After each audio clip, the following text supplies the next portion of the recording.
The impossible victory, Battle of Bannockburn. What if I told you that one of the greatest military victories in history was won not by superior numbers or firepower, but by a bold, audacious plan that seemed almost suicidal? How did Robert the Bruce, with a ragtag army, defeat the mighty English King Edward II, who outnumbered him 2-1? Why would Robert, in the face of certain defeat, stand his ground and face down the greatest army of his time? Imagine this: the fog of war, muddy fields, rain, confusion, and a Scottish king determined to lead his people to freedom. But what happens next is more than just strategy. It's a story of grit, glory, and a shocking twist. Bannockburn wasn't just a battle, it was a turning point for Scotland and the birth of a nation.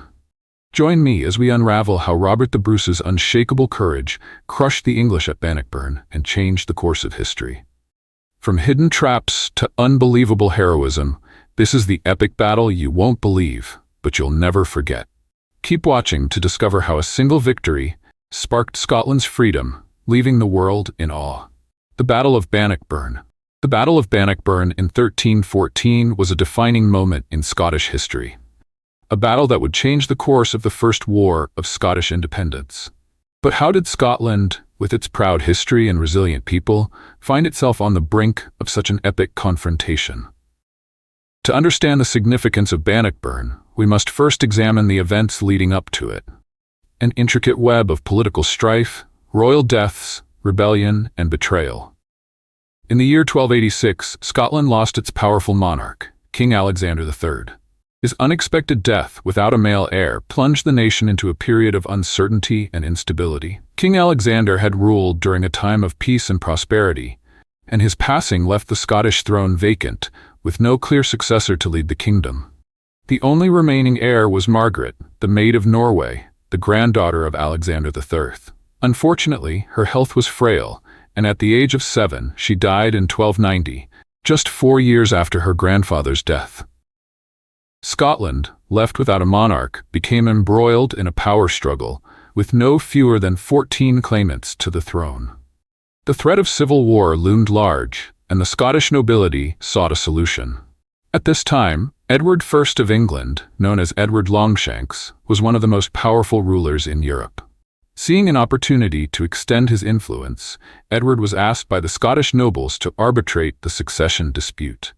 The English king, eager to expand his control over Scotland, accepted the role of overlord and began weighing the claims of the various contenders. Edward ultimately declared that John Balliol, a noble with ties to the English crown, was the rightful heir to the Scottish throne. Edward, anticipating that Balliol would be a loyal vassal, was delighted by his choice. But this decision, far from bringing peace, sowed the seeds of rebellion, as it was seen by many in Scotland as a betrayal of their independence. By 1295, Edward's increasing demands for men and money to support his war with France pushed the Scottish nobility to the breaking point. Balliol, under pressure from his nobles, agreed to enter into a defense pact with France and openly defied Edward. Furious at this act of rebellion, Edward mustered an army and invaded Scotland, launching what would become known as the First War of Scottish Independence. Edward's forces were formidable, and in 1296 they crushed the Scottish army at Dunbar, forcing John Balliol to surrender and be imprisoned in the Tower of London. Edward's triumph seemed to have brought Scotland under his control, but the Scots were not ready to give up their autonomy.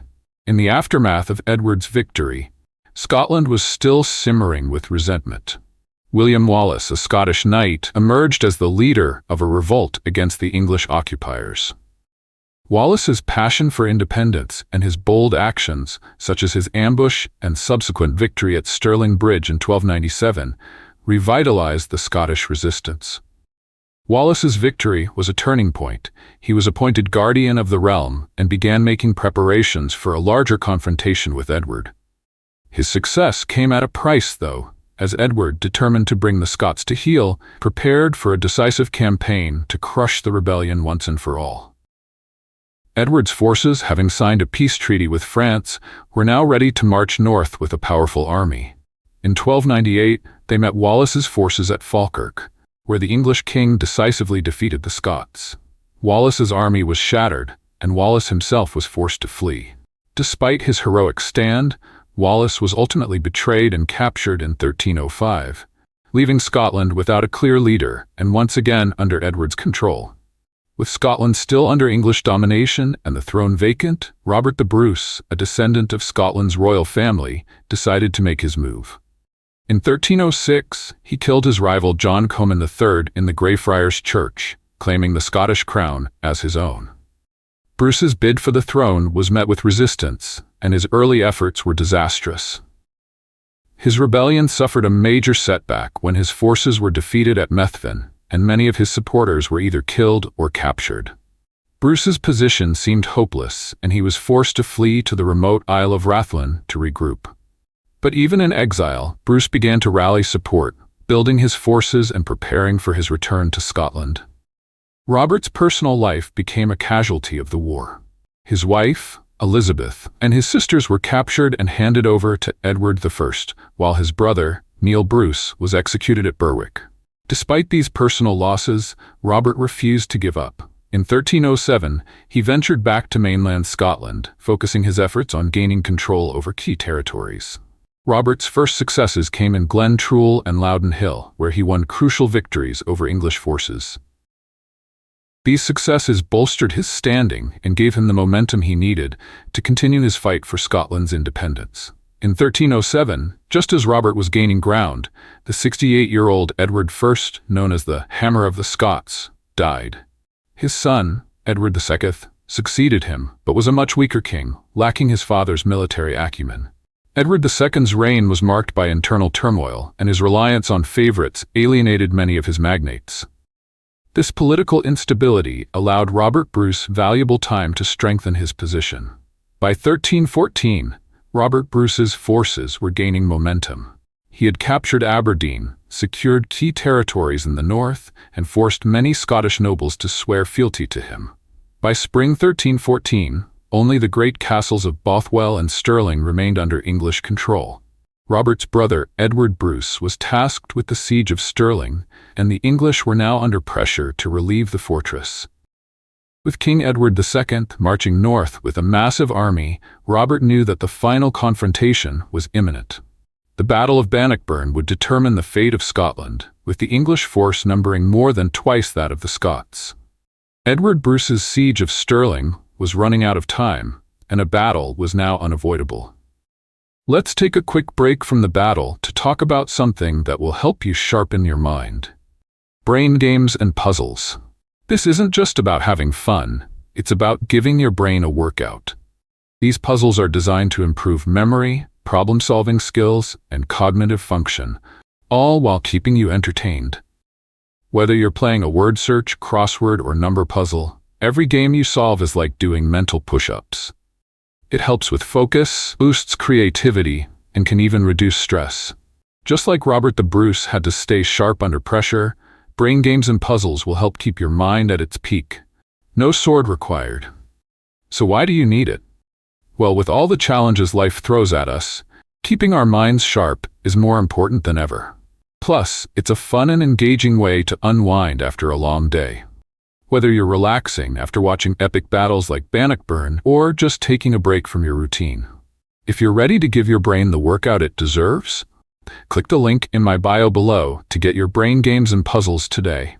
And just so you know, we take a small commission for every purchase made through our link from Amazon, so it's a great way to support the channel while treating yourself to a mental boost.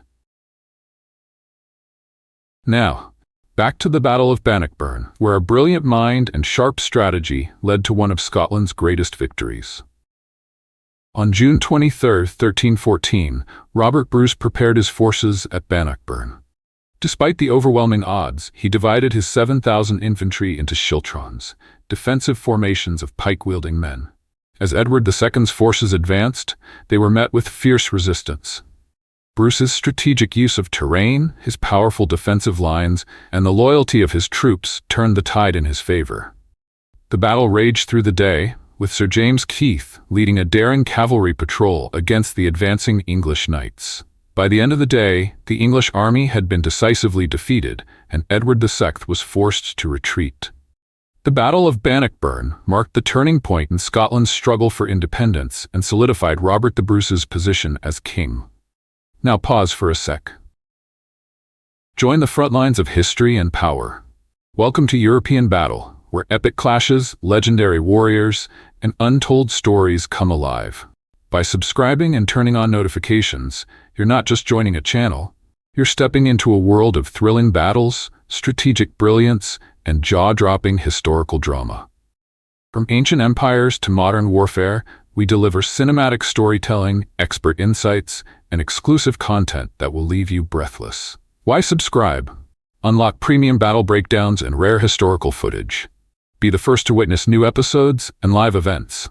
Join a passionate community of history lovers and strategy minds. Fuel your curiosity with facts, theories, and fierce debates. Don't just watch history, live it. Hit that subscribe button and turn on notifications to never miss a moment of the action. Your front row seat to Europe's greatest battles is just one click away. European Battle, where legends clash. It was June 23, 1314, the eve of the most decisive battle of Scotland's struggle for independence, and the tension in the air was palpable. King Robert the Bruce, the Scottish king who had already endured many hardships, was ready to lead his troops into what would become a battle for Scotland's very existence. But as he rode along the front lines, destiny had another test in store for him. In the distance, the English knight Henry de Bohun, eager to prove his might and earn personal glory, saw an opportunity to strike down the Scottish king himself. With his fully armored charger and lance raised high, he charged directly toward Robert the Bruce. However, Robert, on his nimble light gray palfrey, a horse not built for mounted combat, didn't retreat. Instead, with courage running through his veins, Robert set his course towards his challenger. As they closed in, the sound of hooves pounding against the muddy battlefield was deafening. The knights clashed, Henry de Bohun with his heavy lance aimed at the heart of the king, and Robert the Bruce, with his deep resolve, prepared to defend his honor. At the last moment, Robert swerved his horse aside, avoiding the deadly point of de Bohun's lance. In one swift motion, he stood up in his stirrups and swung his battle axe at the English knight, smashing through his helmet with a force that shattered the weapon on impact. De Bohun was dead before he hit the ground, and the battle had not even fully begun yet. A moment of personal glory for a knight turned into a lesson of humility. The English, after witnessing the death of one of their finest knights, continued their advance under the command of Edward II, determined to crush the Scots once and for all. But Robert the Bruce was no stranger to strategy. He had anticipated this very moment. Before the battle, Robert had ordered pits to be dug on both sides of the road, covered with branches to hide them from view. This was part of his cunning plan to slow down and disorganize the incoming cavalry. As Edward II's forces closed in, the Scottish infantry stood in tight, defensive formations, known as schiltrons, spear-filled defensive squares. As the English cavalry charged down the road, they were met with a deadly obstacle: Scottish spears that tore into their ranks. The first wave of English knights was devastated. The charge faltered, and the confusion spread among the English forces. The pit traps caught many cavalrymen off guard, further hindering their advance. In a move to outflank the Scots, Gloucester, a leader in the English army, attempted to move his forces around to the Scottish flank. But Edward Bruce, Robert's brother, quickly responded, positioning his forces to intercept the English. This delay would prove crucial, as the Scottish forces were increasingly in a position to press the attack. On the Scottish left flank, Randolph, the Earl of Moray, noticed that Clifford's cavalry was trying to flank their position. In a surge of urgency, Randolph led his troops out of the woods, forming the schiltron once more, their spears arranged shoulder to shoulder, forming an impenetrable wall of defense. Clifford's cavalry tried again and again to break the Scottish lines, charging repeatedly at the masked spearmen. Frustration mounted as the English knights hurled spears, maces, and even their swords in an attempt to break through. But it was all in vain. The Scots held their ground, steadfast and unwavering. Meanwhile, Douglas, a seasoned warrior, led his troops out of the woods, supporting Randolph's line and pushing back the pressure of Clifford's cavalry. The English were now caught between the impenetrable Schiltrons and the advancing Douglas and Randolph forces. With the English cavalry on the retreat, the Scots seized the opportunity and began charging through the disorganized English ranks. As the battle entered its later stages, the English cavalry was in disarray. The Scots, bolstered by the Schiltrons, pushed their advantage, forcing the English knights into a panic. Edward II, realizing his forces were losing ground, tried to regroup, but his efforts were futile. The English knights, though superior in numbers, couldn't break through the Scottish formations. The physical demands on the Scottish foot soldiers were immense. But despite the exhaustion, their unity and cohesion kept them standing firm. For hours, they fought against the mounted English knights, enduring the brutal rushes and the relentless pressure of the English cavalry. The English archers, although they could have targeted the Schiltrons, were ineffective, unable to break through the tight formations of spears. As the battle reached its peak, Robert the Bruce had one final strategy to play. His army had worn down the English forces, and it was now time to deliver the decisive blow. Robert had his forces push the English back into a pocket between the two streams, the Bannockburn and the Pell Stream, trapping them. Meanwhile, Mareschal Keith, commander of the Scottish Light Cavalry, began to patrol the Pell Stream, preventing the English archers from flanking the Scots. Keith's cavalry charged at the English archers, overrunning them and forcing them to retreat across the stream. The Scots had eliminated one of the English's primary advantages. With the English cavalry dispersing and the Scottish forces continuing to advance, Robert knew that the battle was almost over. As the English began to realize their imminent defeat, Edward II ordered a withdrawal. But by then, it was too late. The English forces, already demoralized and broken, were now in full retreat. With the English fleeing, Robert the Bruce had won a historic victory. The Scots, against all odds, had defeated a much larger, better-equipped army, and the victory at Bannockburn became a symbol of Scotland's enduring struggle for independence.